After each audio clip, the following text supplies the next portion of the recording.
ایا مرد شجاعت پیشه ای فرزند سامانی، توی اسماعیل ثانی عزیز خلق یزدانی.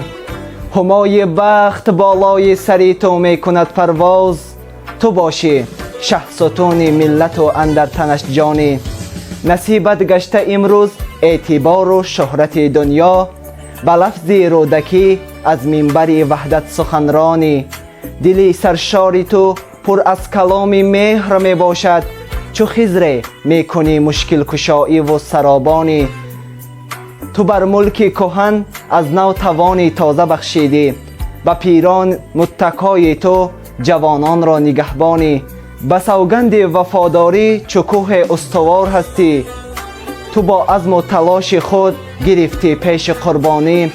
ثنا بادا بر آن مادر تو را شیر سفید داد، به هر تاجیک پدر باشی ایا ای نور رحمانی.